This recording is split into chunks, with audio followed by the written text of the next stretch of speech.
Way 81 deals with equilibrium. And no, I'm not talking about that awesome movie with Christian Bale where it features awesome martial arts and gun kata. I'm actually talking about chemical equilibrium. And by that I mean when the rate of the forward reaction equals the rate of the reverse reaction. Now, it's hard to imagine equilibrium, so here's an example. Here's a visual example. Imagine you have a descending escalator and you're trying to climb the escalator at the same rate that it's descending. What would be happening to your position? Well, if you were moving at the same rate that the escalator is descending, if you're moving up at the same rate that it's coming down, you would not be changing position. And this is precisely what happens in chemical equilibrium. It means that the forward rate is equal to the rate of the reverse rate.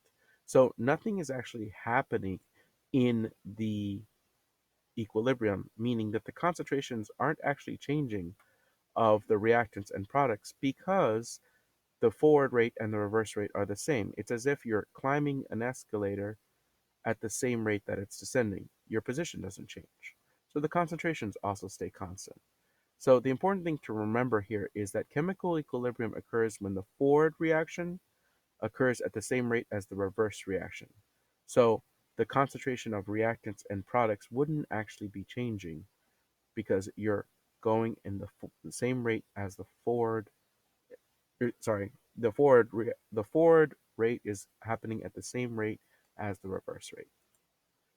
So let's try some problems.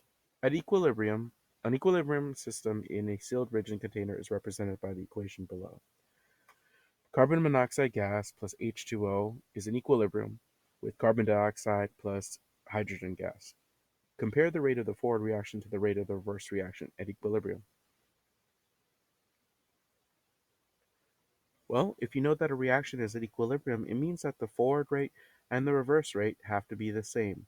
So you could just simply say that the rates are the same, or you could also say that the rates of the forward reaction is equal to the rate of the reverse reaction.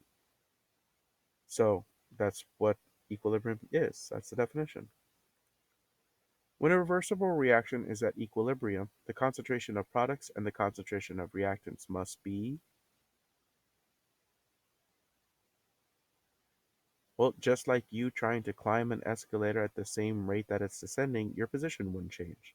Likewise, the concentration of reactants and products would also not change. Thus, the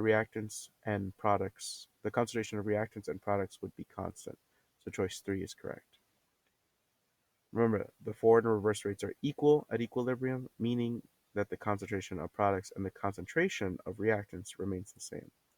So when it comes to equilibrium, remember the forward rate equals the reverse rate and concentrations stay the same. Thank you for watching, and hopefully this was helpful.